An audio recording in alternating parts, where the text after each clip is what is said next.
être à ton image, te ressembler. Je veux, Seigneur, te ressembler.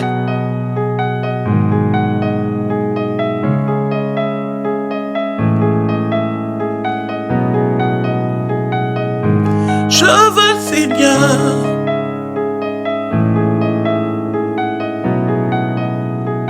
Bonjour à tous et bienvenue dans Métamorphosis School. Je suis très content de vous retrouver pour une nouvelle série d'enseignements. Oui, après 3 semaines d'absence, c'est vrai que le temps passe vite, mais nous sommes toujours là. Ne vous inquiétez pas, quand vous ne nous voyez pas plutôt, c'est parce que nous sommes en train de vous préparer du contenu de qualité pour votre édification. Mais rappelez-vous, nous avons toute une bibliothèque d'enseignements avec lesquels vous pouvez vous édifier, vous réédifier encore, parce que la répétition est pédagogique. Rappelez-vous, l'apôtre Paul le disant en ces termes, « Je ne me lasse pas de vous répéter les mêmes choses. » Alors, ne vous lassez pas de réécouter les mêmes enseignements, parce que le but n'est pas de les connaître dans notre tête, mais de les laisser descendre, pénétrer dans notre cœur, afin que ces enseignements puissent véritablement transformer nos vies. Alors ne vous lassez pas de réécouter. Je vous donne aussi une petite information qui est très importante, c'est concernant notre programme de transformation matinale, notre programme de prière. Ne vous inquiétez pas, j'ai reçu pas mal de messages de personnes qui me demandent si le programme a été arrêté. Nous n'avons pas arrêté le programme.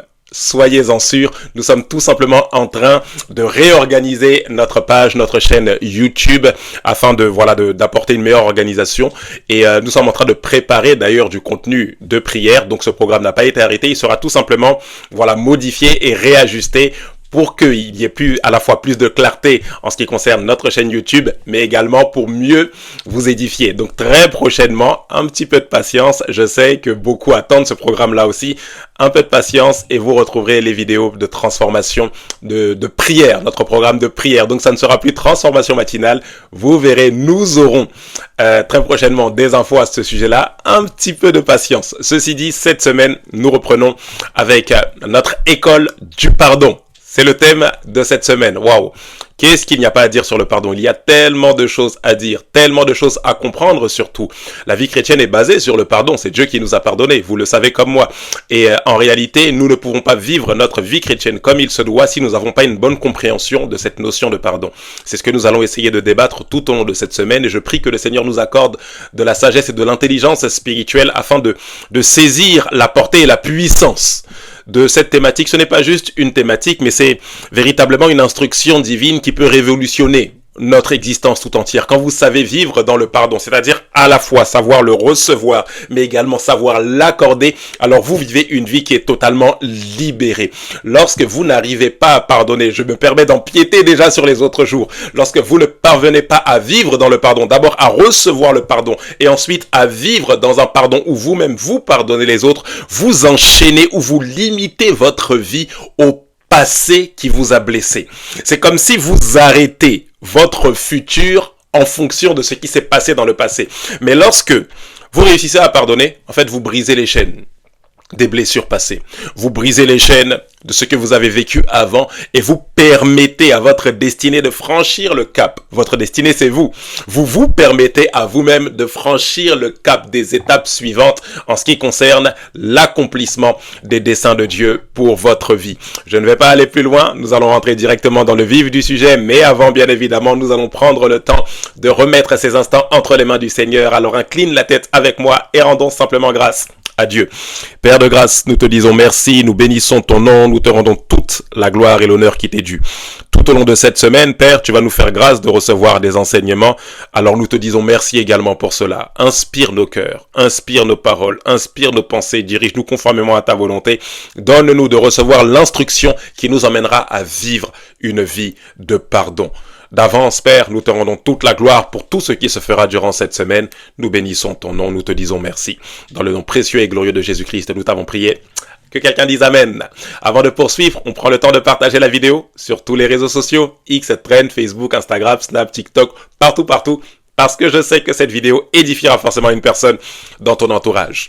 Recevoir le pardon de Dieu, le sujet est donné. Nous avons 4 passages bibliques de référence. Le premier, vous le retrouvez dans Exode chapitre 34, verset 9.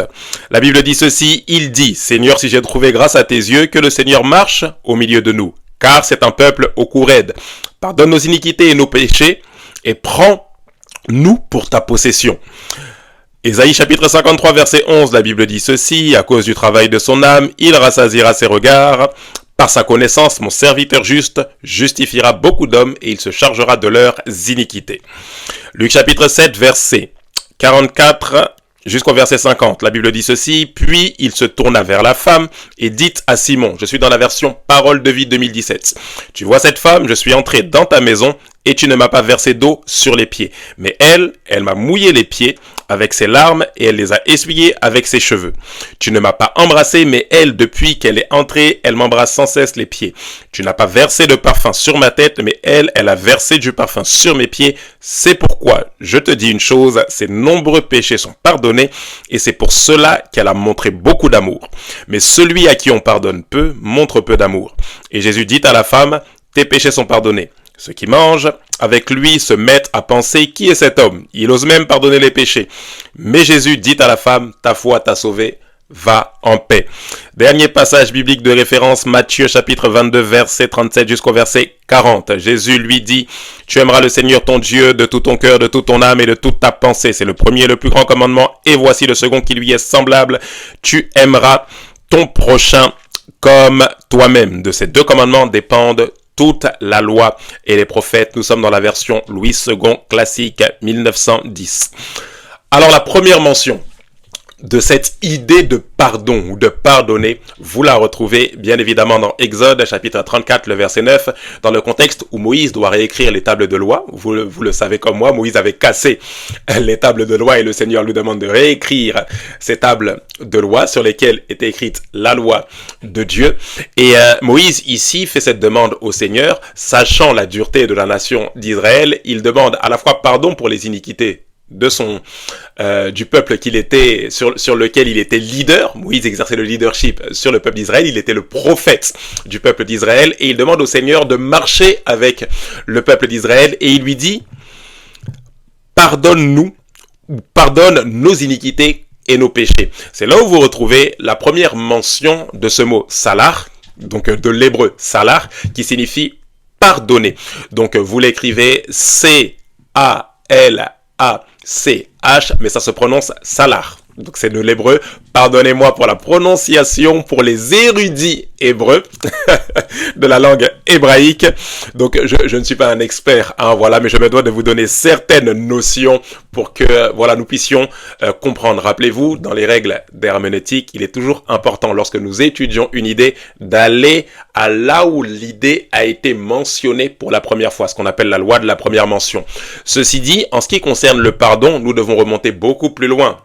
Nous devons remonter à Genèse, lorsque justement Adam et Ève ont mangé le fruit de l'arbre de la connaissance du bien et du mal, et qu'ils ont cousu tout autour d'eux des feuilles de figuier, symbole de leur propre justice, de l'homme qui veut se justifier lui-même. Et qu'est-ce que le Seigneur fait? Non, il dit les feuilles de figuier, c'est pas suffisant pour vous justifier. Donc qu'est-ce qu'il fait? Il prend lui une peau de bête avec laquelle il va recouvrir l'homme comme pour cacher sa nudité ou comme pour couvrir ses péchés, parce que vous savez que dans l'ancienne alliance, les péchés de l'homme n'étaient pas effacés, mais ils étaient d'abord couverts. Donc dans l'alliance en Éden, le Seigneur initie, avant même que Moïse vienne par la suite avec la loi mosaïque, en couvrant Adam et Ève avec une peau de bête comme pour couvrir leur nudité ou encore couvrir leur péché.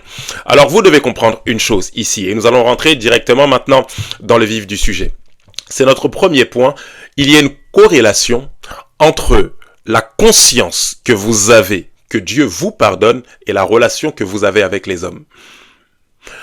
La manière dont vous vous comporterez avec les hommes, la manière même dont vous vous comporterez avec Dieu, l'amour que vous allez manifester, l'amour que vous allez témoigner aux autres, le comportement que vous aurez vis-à-vis des autres sera d'abord fonction de la conscience que vous avez du pardon de Dieu à votre égard. Vous devez comprendre ceci, la Bible nous dit ceci, aimez-vous les uns les autres. Littéralement, Jésus parle en disant, dans Matthieu chapitre 22, verset 37 jusqu'au verset 40, tu aimeras le Seigneur ton Dieu de tout ton cœur, de toute ton âme, de toute ta force, de toute ta pensée, c'est le premier commandement, et voici le second qui lui est semblable, tu aimeras ton prochain comme toi-même. Mais vous devez comprendre une chose, s'il y a une corrélation entre le pardon de Dieu et le comportement que nous avons avec les hommes, c'est la suivante, la corrélation est la suivante, c'est que vous ne pouvez pas aimer les hommes si vous n'avez pas conscience que Dieu vous aime ou que Dieu vous pardonne. Je vais aller plus loin et préciser un peu plus cette pensée pour que nous puissions tous comprendre et partir sur de bonnes bases. Le comportement qu'un individu a avec les autres, le comportement que vous avez avec vos amis, le comportement que vous avez avec les membres de votre famille, avec votre époux, votre épouse, vos enfants, le comportement que vous avez avec vos frères, vos sœurs, dans l'église, vos frères, vos sœurs, vos cousins, vos cousines, même dans la chair, le comportement que vous avez avec les autres est tout simplement la révélation de la conscience que vous avez du pardon de Dieu à votre égard ou de l'amour de Dieu à votre égard. Une personne qui passe son temps à critiquer, une personne qui passe son temps à indexer les autres, une personne qui passe son temps à rabaisser les autres. Tu as vu comment un tel est habillé, elle est mal habillée, il est mal habillé, il est ceci, il est cela, il n'est pas beau, elle n'est pas belle, elle est trop comme ci, elle est trop comme ça. Le comportement négatif que vous avez vis-à-vis des autres n'est que le reflet de l'estime que vous avez de vous-même. Lorsque vous passez votre temps à dévaluer les autres, ça n'est que la révélation du fait que vous n'avez pas d'estime pour vous-même. Parce que la Bible dit « aime ton prochain comme toi-même ». Mais la chose que souvent nous disons lorsque nous utilisons ce passage, c'est que oui, si tu t'aimes, alors tu dois aussi aimer les autres. La même manière dont tu t'aimes, c'est la même manière que tu dois aimer les autres. La manière avec laquelle tu t'apprécies, la manière avec laquelle tu prends soin de toi, avec laquelle tu te maquilles, les cheveux que tu portes, les perruques, toutes ces choses pour les femmes, la manière avec laquelle tu fais tes contours. Vous voyez, j'ai fait mes contours. La manière avec laquelle tu prends soin de toi, c'est de cette même manière-là que tu dois traiter les autres. Mais le seul problème, c'est que si nous arrivons à prendre soin de nous, que ce soit d'un point de vue physique ou d'un point de vue intérieur, mais ici c'est beaucoup plus dans le cadre physique, vous allez comprendre pourquoi. Si nous arrivons à prendre soin de nous, mais que nous passons notre temps à critiquer les autres, c'est qu'en réalité nous n'avons pas d'estime pour nous-mêmes. Vous ne pouvez pas dire que vous avez de l'estime pour vous-même si vous ne savez pas estimer ou valoriser les autres. En réalité, quand vous dévalorisez les autres, vous êtes tout simplement en train de refléter au grand jour ce que vous pensez de vous-même. Une personne qui critique beaucoup, qui indexe beaucoup, qui rabaisse beaucoup, en réalité, c'est elle-même qui se sent bas. C'est elle-même qu'elle rabaisse. En rabaissant les autres, elle est tout simplement en train de dire « je n'ai pas de valeur ». En dévalorisant les autres, elle est tout simplement en train de dire « je ne m'estime pas ». Retenez ceci, le reflet du comportement ou le comportement que vous avez avec les autres n'est rien d'autre que le reflet de la conscience que vous avez, ou plutôt le reflet de l'estime que vous avez de vous-même. Alors pour pouvoir aimer les autres, vous devez vous aimer vous. Mais pour pouvoir vous aimer vous, vous devez avoir conscience que Dieu vous aime et que Dieu vous a pardonné. C'est la raison pour laquelle la Bible dit que nous l'aimons en parlant de Jésus. Pour quelle raison? Parce que lui nous a aimés le premier. Alors, quand j'ai conscience que Jésus m'aime, je peux l'aimer. Et quand j'ai conscience que Jésus m'aime et que je l'aime, c'est beaucoup plus facile d'aimer les autres. C'est la raison pour laquelle Jésus nous donne un commandement nouveau en nous disant, je ne vous dis pas aimez-vous les uns les autres, mais je vous dis de vous aimer comme moi je vous ai aimé. Mais pour pouvoir aimer les autres comme Jésus nous a aimés, nous devons avoir conscience de l'amour de Jésus à notre égard. Quand vous avez conscience que Jésus vous aime, quand vous avez conscience que Jésus vous pardonne, alors c'est beaucoup plus facile pour vous de pardonner les autres. Raison pour laquelle, dans le passage de la femme pécheresse qui vient et qui commence à pleurer sur les pieds de Jésus, à embrasser les pieds de Jésus, à nettoyer les pieds de Jésus, cette femme exprime beaucoup d'amour. Pour quelle raison? Tout simplement parce qu'à ce moment précis, elle a conscience que cette multitude de mauvaises actions, sa multitude de péchés, lui a été pardonnée. Vous comprenez ça? Plus vous avez conscience que Christ vous pardonne, plus vous avez conscience que Christ vous aime et plus c'est facile pour vous de vous aimer. Parce qu'on ne peut pas manifester de l'amour ou s'estimer si on a sans cesse conscience que le Créateur de l'humanité ne nous aime pas, nous a rejetés et en colère contre nous ne nous pardonne pas. Alors Dieu commence par initier l'action du pardon en faisant quoi? En nous pardonnant par l'œuvre de la croix. Par Christ, il nous pardonne. Du coup, boum, notre estime monte. Et plus votre estime monte par la conscience du pardon de Dieu à votre égard, plus vous arrivez à vous aimer et plus vous arrivez à aimer les autres. Retenez est cette corrélation? La manière dont vous aimez les autres est le reflet de l'amour que vous avez pour vous-même. Et le reflet de l'amour que vous avez pour vous-même n'est que le reflet de la conscience que vous avez de l'amour de Dieu à votre égard. J'ai juste envie de vous dire ce soir, ayez conscience que Christ vous a pardonné, que Christ vous a aimé à un tel point où il a donné sa vie pour vous. Ne vous dévalorisez pas, ne vous dévaluez pas, ne vous voyez pas en fonction du regard des autres, mais d'abord en fonction du regard de Christ à votre égard. Il est possible qu'on vous ait indexé, critiqué, traité de moins que rien, mais Christ vous a aimé. Vous voulez aimer les autres. Vous voulez réussir à, pasteur, je n'arrive pas à aimer les gens. Je suis toujours en train de critiquer les gens. Vous devez avoir conscience que vous êtes aimé de Dieu. Quand vous êtes aimé de Dieu, c'est impossible. Quand vous avez cette conscience-là, c'est impossible pour vous d'être méchant avec les autres. Tellement vous avez conscience du caractère précieux de l'amour de Dieu et que cet amour-là, il vous le donne gratuitement. Oh, vous ne pouvez pas être méchant avec les autres parce que vous avez conscience que cet amour, non seulement vous ne le méritez pas, mais en plus de cela, Dieu vous l'offre gratuitement. Alors vous voulez faire une chose, c'est également le communiquer aux autres. Il y a une corrélation, c'est notre premier point, entre le comportement que nous avons vis-à-vis des autres et la conscience que nous avons du pardon de Dieu à notre égard. Deuxième vérité pour ce soir, il existe deux dimensions dans le pardon. Il existe deux dimensions dans le pardon. La première dimension, c'est la dimension du pardon qui restaure notre relation avec Dieu. Je répète, la première dimension du pardon, c'est celle qui restaure notre relation avec Dieu. 2 Corinthiens chapitre 5, verset 18. La Bible dit ceci, et tout cela vient de Dieu. Donc, qu'est-ce qui vient de Dieu? Bien évidemment, c'est le verset précédent qui l'explique. Vers 2 Corinthiens 5, 17, vous le connaissez, celui qui est en Christ est une nouvelle création. Les choses anciennes sont passées, voici toutes choses sont devenues nouvelles. Et tout cela, verset 18, vient de Dieu, qui nous a réconciliés avec Christ et qui nous a donné le ministère de la réconciliation. Vous devez noter ceci, le pardon de Dieu est ce dont l'homme a besoin. Je répète, le pardon de Dieu est ce dont tout être humain a besoin. J'aime cette parole de l'homme de Dieu, John Piper, qui disait que lorsque l'homme pense à l'enfer, lorsque l'homme conçoit l'enfer dans son système de pensée, il a du mal à concevoir cette idée comme étant quelque chose de sérieux. Pourquoi? Parce que si l'enfer est sérieux, cette idée d'enfer ne peut produire que deux choses. Soit nous emmener à devenir fous, soit nous emmener à nous tourner vers l'évangile. Pourquoi? Parce que l'idée de l'enfer pèse sur la conscience de l'homme, comme l'écho de la colère de Dieu qui est en train de nous rappeler que nous sommes condamnés. John Piper pouvait dire ceci, c'est comme si l'homme dans sa conscience sait qu'il est condamnable et redevable. Il sait qu'il est condamné, il sait en réalité que il a besoin d'être condamné ou d'être comme frappé pour les mauvaises fautes. Il doit être frappé pour les mauvaises actions qu'il a posées. Chaque être humain a conscience en réalité qu'il mérite d'être condamné.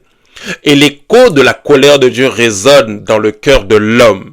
Ce qui fait que lorsqu'on parle d'enfer, vous allez voir que la plupart des êtres humains tournent ça en dérision, font des blagues dessus. La plupart des êtres humains font la salsa avec les démons, twerk même en enfer, dans des clips vidéo. Pourquoi? Parce que lorsqu'on y pense sérieusement, l'idée de l'enfer nous écrase, ou alors elle nous tourne vers Jésus. L'idée de l'enfer, s'il n'y a pas l'évangile, nous pousse soit à la folie, soit à rejeter cette idée-là. C'est la raison pour laquelle, en réalité, pour un bon équilibre mental, et je reprends encore une fois les propos de John Piper, l'être humain a soit besoin d'éradiquer de sa pensée cette idée d'enfer ou cette idée de condamnation de Dieu, ou alors de se tourner vers l'évangile. Il n'a pas d'autre possibilité. Soit il se tourne vers l'évangile, soit il devient fou. Soit il se tourne vers l'évangile, soit il tourne l'évangile, l'enfer, la colère de Dieu en dérision. C'est la raison pour laquelle vous voyez que les gens préfèrent blasphémer, insulter le nom de Dieu, plutôt que de se rapprocher de Christ. Pourquoi? Parce que l'idée d'être condamné par Dieu pèse sur la conscience de l'homme. L'être humain a besoin du pardon. Et vous savez quoi? Pour prêcher l'évangile efficacement, annoncer la bonne nouvelle efficacement, il ne faut pas commencer par dire que Jésus sauve. Il faut commencer par dire à l'homme qu'il est pécheur et qu'il a besoin d'être justifié par Dieu. Voilà pourquoi la bonne nouvelle de Christ ne commence pas par une bonne nouvelle, mais commence par une mauvaise nouvelle. Romains chapitre 1 verset 18 nous dit ceci. La colère de Dieu se révèle du haut du ciel contre toute impiété et toute injustice des hommes qui retiennent injustement la vérité captive. L'apôtre Paul ici commence la bonne nouvelle en nous annonçant une mauvaise nouvelle. Dieu est en colère. Dieu est en colère contre l'injustice de l'homme. Dieu est en colère contre le péché, contre l'homme pécheur. Et c'est parce qu'il est en colère que pour apaiser sa colère, il choisit lui-même de descendre pour aller justifier sa création. Alors lorsque nous annonçons la bonne nouvelle, nous devons d'abord faire prendre conscience aux hommes qu'ils ont besoin d'être justifiés par Dieu. Beaucoup de personnes vous diront, mais je ne suis pas une personne mauvaise. Vous pouvez être une bonne personne sans croire en Dieu. Mais pour être justifié par Dieu, il vous faut absolument le pardon de Dieu.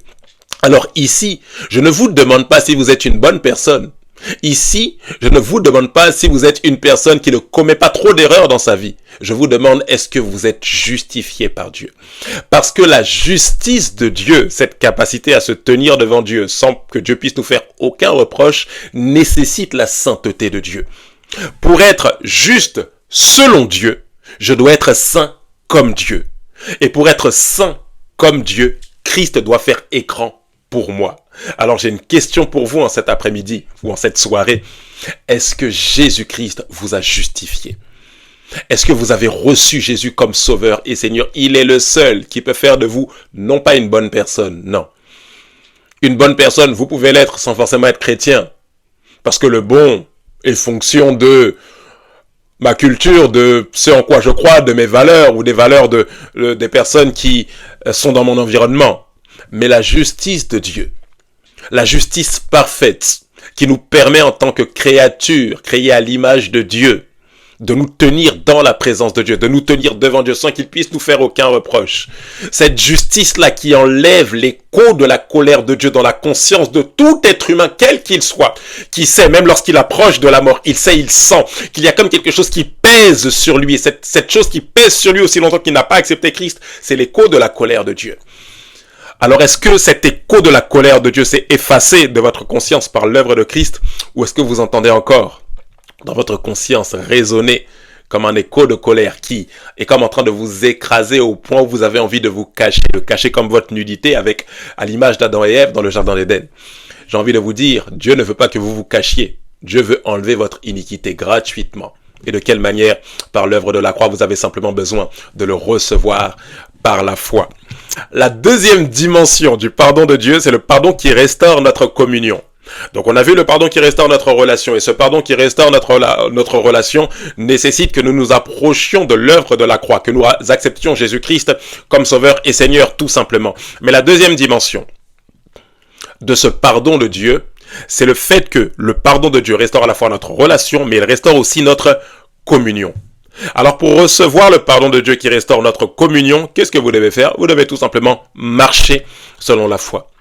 Alors Jésus fait cette déclaration lorsqu'il est en train de parler à Simon de cette femme pécheresse qui est en train de pleurer aux pieds de Jésus. Il lui dit, si elle fait toutes ces choses, si elle manifeste autant d'amour, c'est parce qu'elle a conscience que sa multitude de péchés lui a été pardonnée. Pourtant Jésus n'avait pas encore parlé à la femme, mais qu'est-ce qu'elle a fait? Elle s'est approchée du trône de la grâce avec assurance. Vous voyez la dose de foi de cette femme. Elle s'approche, elle l'essuie, elle manifeste de l'amour parce qu'elle a conscience que le Seigneur peut lui pardonner et lui a pardonné ses péchés. Voilà pourquoi Jésus dit ici, cette femme manifeste cet amour-là, pas parce que je vais lui pardonner, mais parce que ses péchés, elle a conscience que ses péchés lui ont été pardonnés. Alors si vous voulez recevoir un pardon qui restaure votre communion avec Dieu, vous devez absolument marcher dans la foi. J'ai envie de vous dire une chose, le pardon de Dieu ne se ressent pas d'abord. Le pardon de Dieu se reçoit par la foi. Vous n'êtes pas pardonné par Dieu parce que vous vous sentez pardonné, mais vous êtes pardonné par Dieu parce que vous croyez en l'œuvre de la croix. Vous n'êtes pas pardonné par Dieu parce que dans vos émotions, vous sentez que là ça va, je me sens bien, ça va un peu bien dans ma relation avec Dieu, j'arrive à plus prier. Non. Vous êtes pardonné parce que vous y croyez.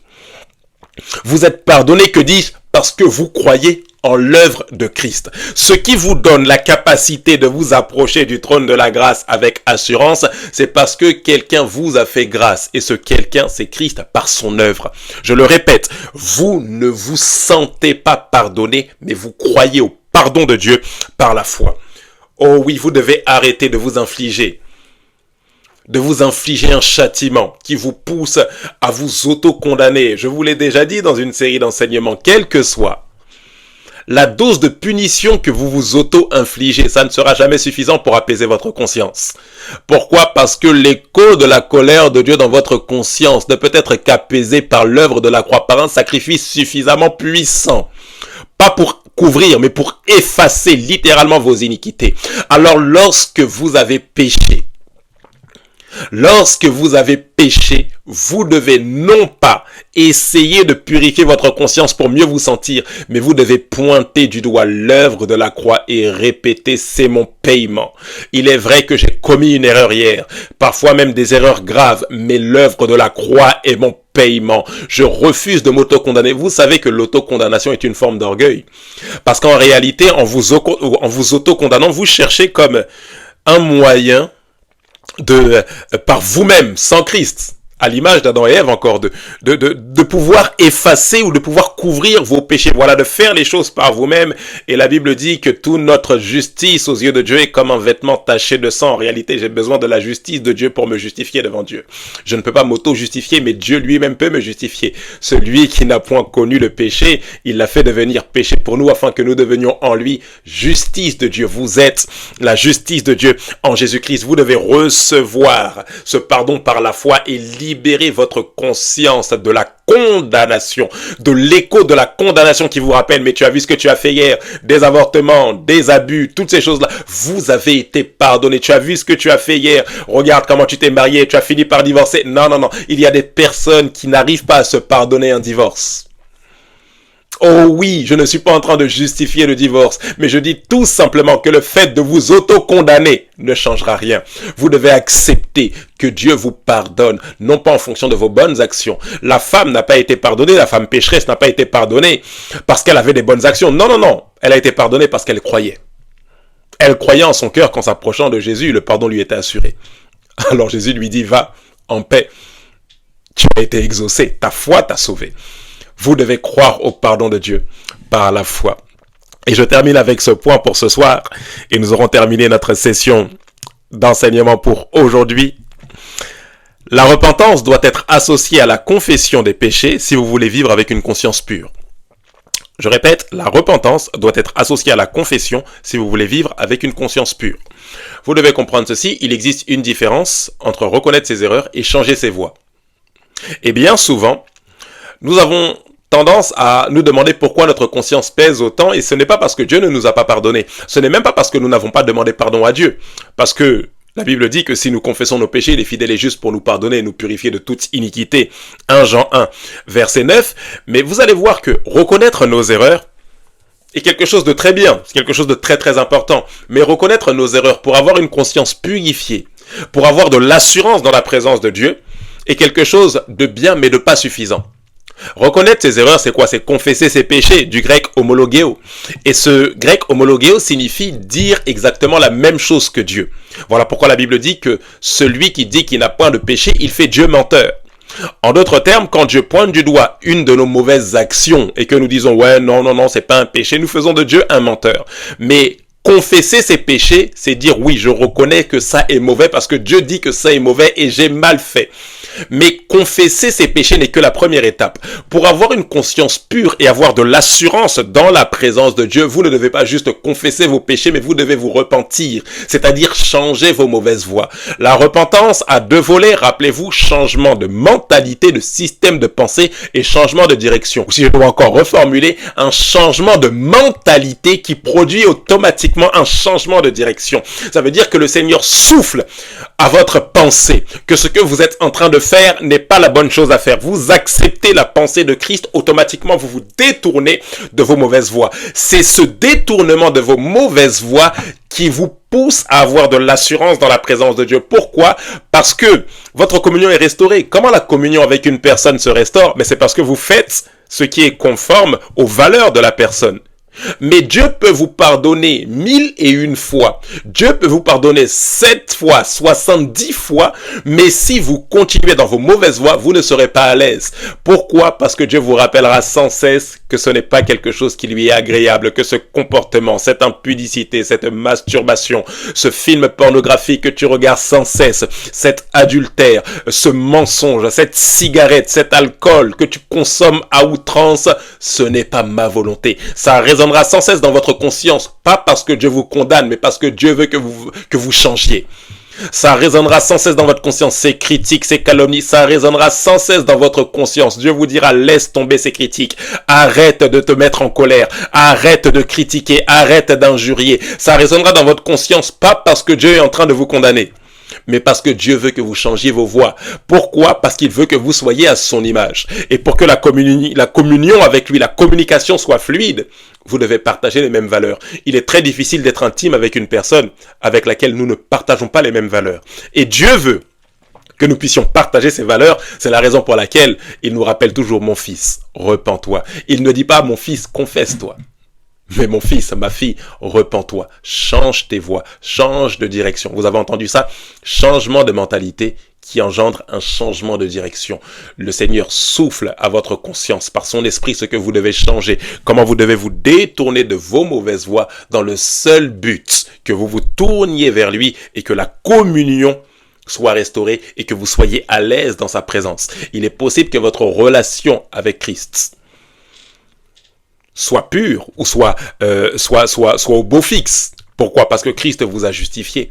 Mais il est possible que même si vous êtes en relation avec le Père, par le moyen du Fils, celui qui n'a point connu le péché, il l'a fait devenir péché pour nous. Celui qui est en Christ est une nouvelle création et tout cela vient de Dieu qui nous a réconciliés. Il est possible que vous soyez réconciliés, mais que dans cette réconciliation, la communion ait été fragilisée, l'intimité ait été fragilisée.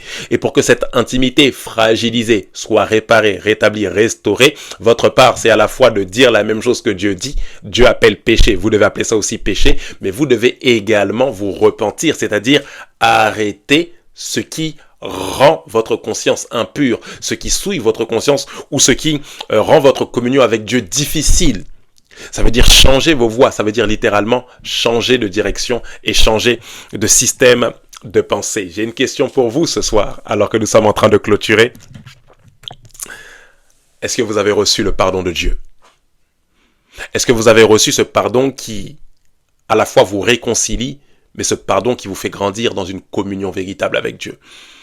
Il est possible que ce soir, vous ne soyez même pas réconcilié avec Dieu par l'œuvre de Christ. Et j'ai simplement envie de vous dire, si vous entendez sa voix encore une fois ce soir, n'endurcissez pas votre cœur alors que je vais prier pour vous.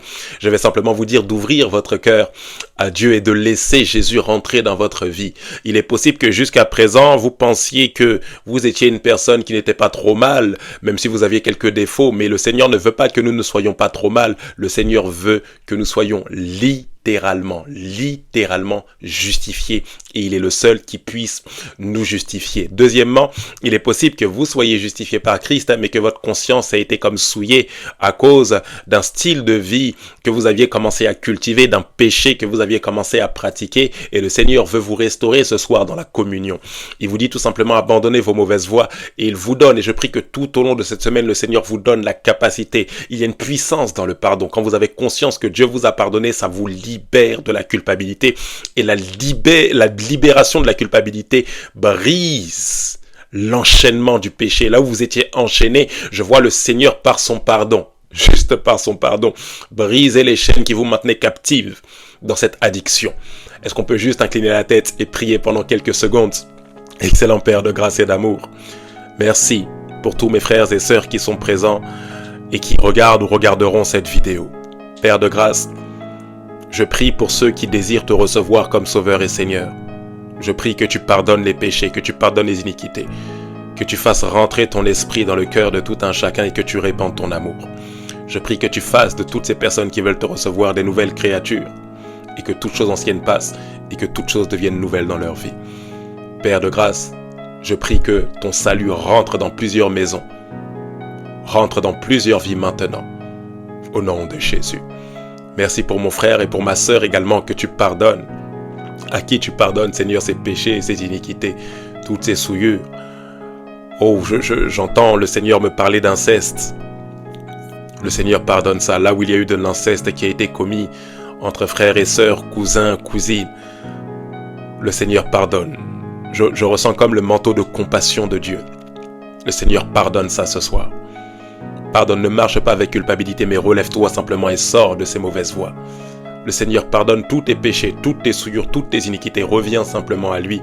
Il efface tes transgressions, il te revêt d'habits de fête, des habits qui te permettront de te tenir dans sa présence, sans avoir une conscience qui est comme obscurcie par la culpabilité. Le Seigneur te justifie, te sanctifie, te purifie et te fait asseoir à sa table maintenant, au nom de Jésus. Merci Père de grâce pour l'enseignement de ce soir. Emmène-nous encore plus loin les jours qui vont suivre dans le seul but que nos vies, Seigneur, s'alignent sur ton plan parfait, sur ta volonté.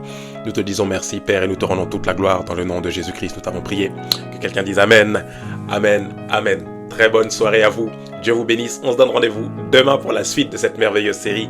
À très bientôt avec Métamorphosis School, l'école de la transformation. Dieu vous bénisse. Bye bye.